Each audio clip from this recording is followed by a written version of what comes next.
ጤና ይስጥልን አድማጮች፣ ይህ አዋዜ ልዩ ላልሰማችሁ ነው። ከመረጃዎቹ ጋር አብርሃም መኳንንት ነኝ። በዓለም አቀፉ የቁንጅና ውድድር ላይ አሸናፊ የሆነችው ኢትዮጵያዊቷ ሀሴት ደረጀም የ67 ሚሊዮን ብር ሽልማት እንደምታገኝ ተሰማ። ፖላንድ ድንበሯን አቋርጠው የሚገቡ ኢትዮጵያውያንን ማስጠንቀቋ ተነገረ። ኢትዮጵያውያኑ ፖላንድ ድንበር ድረስ ለመድረስም ሚሊዮን ብሮችን ያወጣሉ። የቀድሞው የኢትዮጵያ ብሔራዊ ቡድን ተጫዋች ሙልጌታ ከበደ ጣቱ ተቆርጦ ሆስፒታል መገኘቱ ተሰማ። በአዲስ አበባ ከመኪና መሸጫ ድርጅት መኪና ሰርቀው ለመሸጥ ዋጋ ሲደራደሩ የነበሩ ሁለት ተጠርጣሪዎች በፖሊስ መያዛቸው ታወቀ። ቢል ጌትስ ካለው 200 ቢሊዮን ዶላር ሀብት ውስጥ አብዛኛውን ለአፍሪካ ሊሰጥ መሆኑን አዲስ አበባ በነበረው ቆይታ ተናገረ። ሁሉንም ጉዳዮች በዝርዝር እናስደምጣቸዋለን። አብራችሁን ቆዩ። ከቀናት በፊት ኢትዮጵያን ወክላ በዓለም አቀፉ የቁንጅና ውድድር መድረክ ላይ በመሳተፍ አሸናፊ የሆነችው ኢትዮጵያዊቷ ሀሴት ደረጀም የ67 ሚሊዮን ብር ሽልማት ታገኛለች ተባለ። በህንድ በተደረገው ዓለም አቀፉ የቁንጅና ውድድር ላይ ሁለተኛ የወጣችው ሀሴት ደረጀ የ67 ሚሊዮን ብር ሽልማት እንደሚጠብቃት ተሰምቷል። ዘንድሮ ለ72ኛ ጊዜ በህንድ የተከናወነው ሚስ ወርልድ የቁንጅና ውድድር ሀሴት ደረጀ ታይላንዳዊቷን ተከትላ በሁለተኛ ደረጃ አጠናቃለች። በዚህ ውድድር ከ1 እስከ 3 የወጡ ተወዳዳሪዎች ይሸልማሉ። አንደኛ የወጣችው ታይላንዳዊቷ ከ1 ሚሊዮን የዶላር ሽልማት በተጨማሪ በአልማዝ ፈርጦች ያጌጠ ዘውድም ትሸልማለች። ከዚህ ሽልማት በተጨማሪም ከተለያዩ ዓለም አቀፍ የፋሽን ተቋማት ጋር የማስታወቂያና የብራንድ አምባሳደርነት ስምምነትም ታደርጋለች። በዚህ ውድድር ሁለተኛ በመሆን ያጠናቀቀችው ኢትዮጵያዊቷ ሀሴት ደረጀ ደግሞ የ$500,000 አሊያም የ67 ሚሊዮን ብር ሽልማት እንደምታገኝ ነው የተሰማው። ከገንዘብ ሽልማቱ ባሻገር ደግሞ ዓለም አቀፍ የሜካፕ እና የፋሽን ተቋማት ማስታወቂያዎችን ያሰሯታል። እንዲሁም ሀሴት ባገኘችው የቪአይፒ የጉዞ ጥቅል ወደ ተለያዩ የዓለም ሀገራት ነፃ የአየር በረራዎችን ማድረግም ትችላለች። በመዳረሻዎቹ ሀገራት ባሉ ባለ 5 ኮከብ ሆቴሎች ላይም የነፃ አገልግሎት ታገኛለች መባሉ ታውቋል። በዚህ ውድድር ሶስተኛ የወጣችው ፖላንዳዊት ደግሞ የ$250,000 ሽልማት እንደምታገኝ ታውቋል። ፖላንድ ድንበሯን አቋርጠው የሚገቡ ኢትዮጵያውያንን ማስጠንቀቋ ተሰማ። ኢትዮጵያውያኑ ፖላንድ ድንበር ድረስ እስኪደርሱም ከ1 ሚሊዮን ብር በላይ ወጪ ያደርጋሉ ነው የተባለው። ሀገሪቱ ኢትዮጵያውያንና ኤርትራውያን ቤላሩስን እንደ መሸጋገሪያ በመጠቀም ሕይወታቸውን አደጋ ላይ ጥለው ወደ አውሮፓ ለመግባት እንደሚሞክሩ ገልጻለች። ይህንን መሰረት ያደረገ አዲስ ዘመቻ መጀመሯንም ይፋ አድርጋለች። ፖላንድ ኢትዮጵያን ጨምሮ በ6 ሀገራት ህገወጥ ስደተኞች ላይ ጠንካራ የግንዛቤ ማስጨበጫ ዘመቻ እንደጀመረች የሀገሪቱ የውጭ ጉዳይ ሚኒስቴር ይፋ አድርጓል።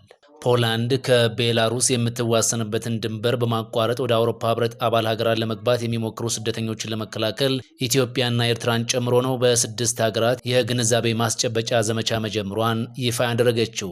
ኢትዮጵያውያንና ኤርትራውያን ወደ ቤላሩስ በትምህርት ቪዛ ከገቡ በኋላ አደገኛ የሚባለውን የፖላንድና ቤላሩስን ድንበር አቋርጠው ጀርመንን ጨምሮ ወደ ሌሎች ሀገራት ለመግባት ጥረት ያደርጋሉ።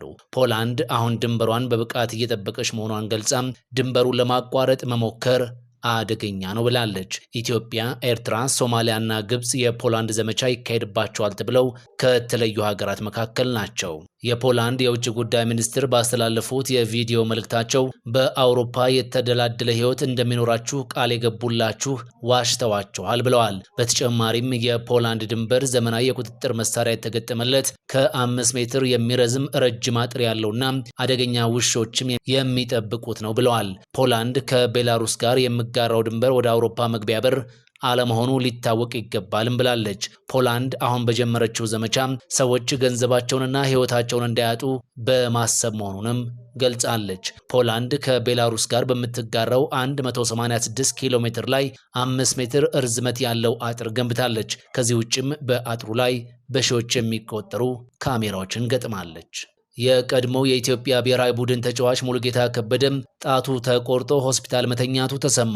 ሙልጌታ ከበደ የቀድሞ የቅዱስ ጊዮርጊስና የኢትዮጵያ ብሔራዊ ቡድን ዝነኛ ተጫዋች የነበረ ሰው ነው። በዚህ ሰዓት የአንድ እግሩ ጣት ተቆርጦ ስቴዲየም ፊት ለፊት በሚገኘው ቤተዛታ ሆስፒታል ሕክምና እየተደረገለት እንደሚገኝ ተሰምቷል። በተጫዋችነት ዘመኑ ደማቅ ስም የነበረው ሙልጌታ ከበደ የህመሙ ምክንያት ባይታወቅም የአንድ እግር ጣቱ መቆረጡ ነው የታወቀው። ሙልጌታ ከበደ ቅዱስ ጊዮርጊስ ተጫዋች በነበረበት ወቅት በ15ኛው የመካከለኛውና የምስራቅ አፍሪካ ዋንጫ ጨዋታ ላይ ታሪክ በመስራት እግር ኳስ ወዳዱን ሕዝብ ማስደሰት የቻለም ተጫዋች ነበር። ሙልጌታ ከበደ ለረጅም ዓመታት በአሜሪካን ሀገር የቆየ ሲሆን በዚያም ታዳጊ ወጣቶችን እግር ኳስን ሲያሰለጥን ቆይቷል። ወደ ኢትዮጵያ ከተመለሰ በኋላ ኑሮውን ለማቋቋም የገቢ ማሰባሰቢያ ፕሮግራም ቢዘጋጅለትም በቂ የሆነ ገንዘብ በዚህ ማሰባሰቢያ ላይ ሊሰባሰብለት አልቻለም። ሙልጌታ ከበደ በ1977 እና 78 ዓ.ም የኢትዮጵያ ከፍተኛ ዲቪዚዮን ውድድር ኮከብ ግብ አግቢ ሆኖ መሸለሙም ይታወሳል። ይህ የቅዱስ ጊዮርጊስና የኢትዮጵያ ብሔራዊ ቡድን ባለውለታ በዚህ ሰዓት በጠና ታሞ እንደሚገኝ ይፋ ሆኗል። ከመኪና መሸጫ ድርጅት መኪና ሰርቀው ለመሸጥ ዋጋ ሲደራደሩ የነበሩ ሁለት ተጠርጣሪዎች በፖሊስ መያዛቸው ተሰማ። ተጠርጣሪዎቹ ከመኪና መሸጫ ግቢ ውስጥ መኪና ሰርቀው ከአዲስ አበባ ውጪ ተሽከርካሪውን ነድተው ወስደውትም ቆይተዋል። ግለሰቦቹ ከድርጅቱ የጥበቃ ሰራተኛ ጋር የጥቅም ንግግር በማድረግ ኮድ 3 የሆነ ሃይሉክስ መኪናን በመስረቅ ይዘው ተሰውረው ቆይተዋል። ይህ የስርቆት ወንጀል የተፈጸመው በአዲስ አበባ ቂርቆስ ክፍለ ከተማ ወረዳ 11 አካባቢ በሚገኝ ሀበሻ የመኪና ሽያጭ ድርጅት ውስጥ እንደሆነም ፖሊስ ገልጿል። ተጠርጣሪዎቹ ከአዲስ አበባ ውጪ ወደ ሀላባና አዳማ ከተሞች ተሽከርካሪውን አሸሽተው መቆየታቸውን ፖሊስ ገልጿል። ግለሰቦቹ መኪናውን በአዳማ ከተማ ለመሸጥ እየሞከሩ ባሉበት ጊዜም ከደላሎቹና ከገዢዎቹ ጋር በፖሊስ ተይዘው ምርመራ እየተጣራባቸው መሆኑን ፖሊስ ገልጿል። በመጨረሻም ቢል ጌትስ ካለው 200 ቢሊዮን ዶላር ሀብት ውስጥ አብዛኛውን ለአፍሪካ ሊሰጥ መሆኑን በአዲስ አበባ ቆይተው ተናገረ። የማይክሮሶፍት ዌር መስራች ቢል ጌትስ በቀጣዮቹ 20 ዓመታት ካለው ሀብት ውስጥ አብዛኛውን በአፍሪካ የጤናና ትምህርት አገልግሎቶችን ለማሻሻል እንደሚያውል ተናግሯል። የ69 ዓመቱ ባለጸጋ በጤናና በትምህርት የሰው ልጅን በማውጣት አፍሪካ ውስጥ እያንዳንዱ ሀገር በብልጽግና ጎዳና ላይ መሆን አለበት ብሏል። ቢል ጌትስ ባለፈው ሳምንት በአዲስ አበባ ብሔራዊ ቤተ መንግስት በተካሄደ ስነ ስርዓት የሀገሪቱን ታላቅ የክብር ኒሻን ሽልማት መቀበሉ ይታወሳል። ቢል ጌትስ ከ20 ዓመታት በኋላ 200 ቢሊዮን ዶላር ይደርሳል ተብሎ ከሚጠበቀው ሀብት ውስጥ 99 በመቶውን ለመስጠት ማቀዱን ያስታወቀው ባለፈው ወር ነበር። በአፍሪካ ህብረት ዋና መስሪያ ቤት በተዘጋጀው ስነ ስርዓት ላይ በቀጣዮቹ 20 ዓመታት ውስጥ ያለኝን ሀብት እንደማካፈል ቃል ገብቻለሁ ብሏል። አብዛኛው ገንዘብ አፍሪካ ውስጥ ያሉ ተግዳሮቶችን እንድትፈቱ ለማገዝ ይውላል በማለት ተናግሯል። ቢል ጌትስ 99 በመቶ የሚሆነውን ሀብቱን አካፍሎ በዓለም 5ኛው ሀብታም ሰው ሆኖ እንደሚቀጥልም ተነግሯል። ይህ አዋዜ ልዩ ላልሰማችሁ ነው። ፈጣን ያልተሰሙ መረጃዎችንና ትኩስ የኪነ ጥበብ ዜናዎችን ለማግኘት የቁም ነገር ሚዲያ የዩቲዩብ ቻናልን በመቀላቀል ቤተሰብ የሆኑ ቻናላችንን ሰብስክራይብ ያድርጉ። በቲክቶክም አለን። ቁም ነገር ሚዲያ ኦፊሻል ብለው ይከተሉን። እናመሰግናለን። ቁም ነገር ሚዲያ፣ ለቁም ነገር እንሰራለን።